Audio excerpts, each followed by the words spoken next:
Did you know you miss too much these days if you stop and think? Actually, that's a line from U2's Until the End of the World. I thought it was appropriate. Advertisers and grocery stores are counting on us not stopping and thinking when we're doing our grocery shopping. So today, I'm going to talk to you about some persuasion tactics, how you can avoid them in the hopes of saving you money and time. I know, I used to own a small market on the coast of Northern California. I know all too well there's a science to selling us consumers food. So if you're ready, let's talk shopping.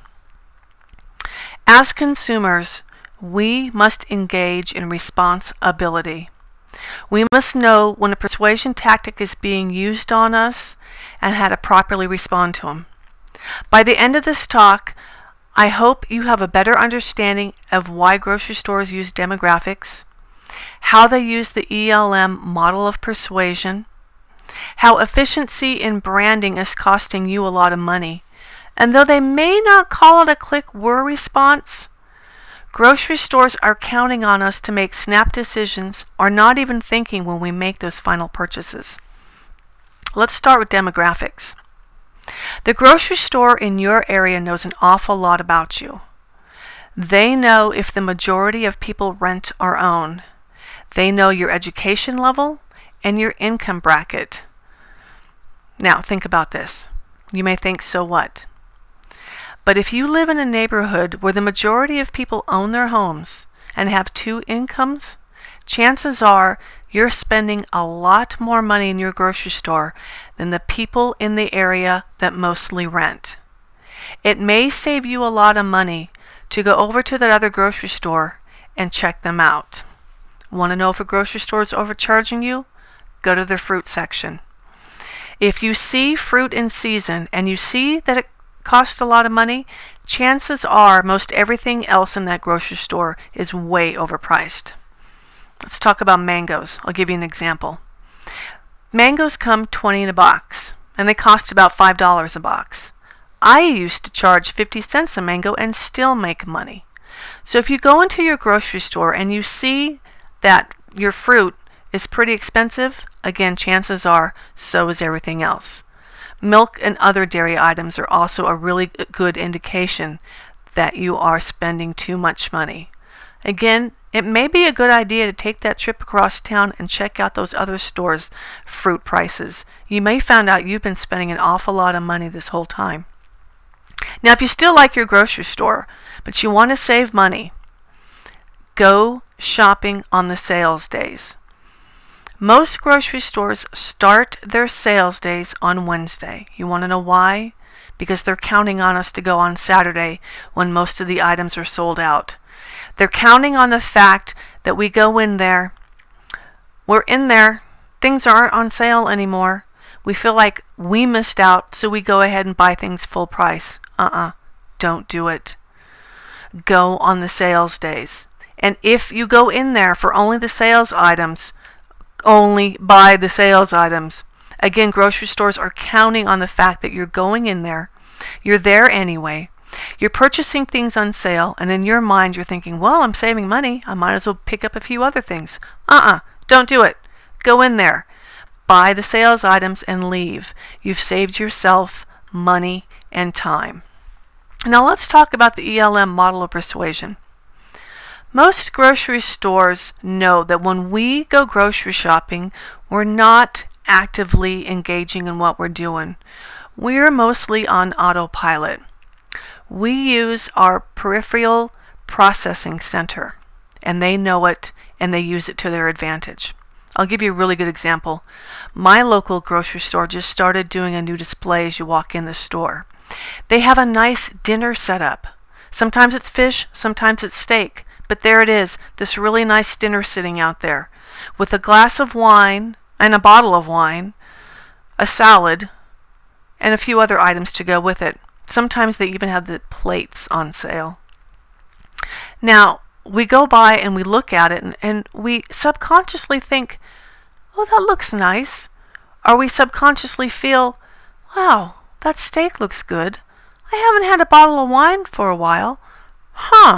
And as you do your grocery shopping, it's subconsciously playing in your mind. And the next thing you know, you're buying all those items. Don't fall for it. It's a persuasion tactic. This is what they want you to do. They don't want you to really actively think and use your central processing system route. They want you to use your peripheral system route. Those things aren't even on sale. See, that's another thing that they count on us not thinking about. When we see things on display, we automatically assume they're on sale, when in fact they're not. They're just being displayed. You may pick up that bottle of wine, you may pick up that steak, but you're not saving any money, you're spending money. Don't do it. Speaking of spending money, I'm going to let you in on a little secret. Many name brand companies spend an awful lot of money pushing one name on you. Tide, Listerine, Folgers. You know what they all have in common? They all have off-brands. Seriously, the next time you're looking at Listerine mouthwash or Crest mouthwash, pick up that off-brand mouthwash next to them. You're going to find they have the exact same ingredients. And if you're really careful and you look at the company name, guess what? They're the same. These companies spend millions of dollars pushing one brand name on us, so we'll spend more money for that, when in fact they also supply us with the same product using a different name. I now buy mostly off-brand, and I swear I have probably saved about $50 now on my shopping trips. I don't buy Folgers, I don't buy Listerine, and I don't buy Tide. Look around, you might find there's a lot. Now, I'm not talking about the store brands. I'm talking about those off brands that are right next to the name brands. Pick them up, look at them. You'll be surprised. Again, they've spent millions of dollars telling us we need these name brands, when in fact they sell us products that aren't as well known for a lot less money. Now, let's talk about the click war response. Well, I don't really call it that, but when we're shopping, we always see those sales signs that say 10 for $10. That one really bugs me.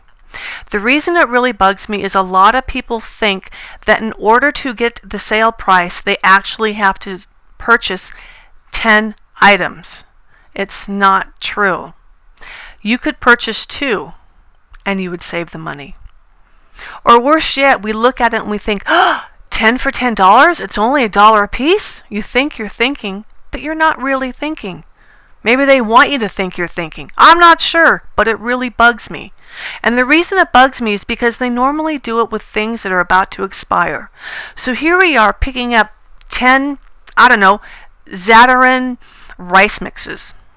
You like it, you put it in your pantry, but unless you use all 10 of them quickly, by the time you go to use the 4th or 5th, they're expired.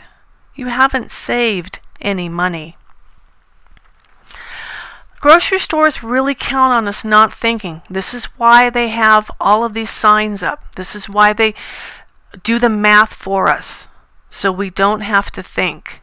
All we think is, wow, I am getting a really good deal. When in fact, you may not be getting a really good deal.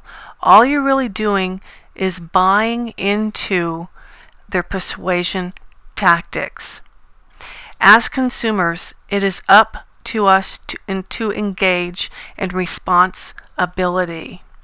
It is up to us to stop and think. And I'm hoping now, after this talk, you'll stop and think, and you'll save some money, and you'll save some time on your grocery items.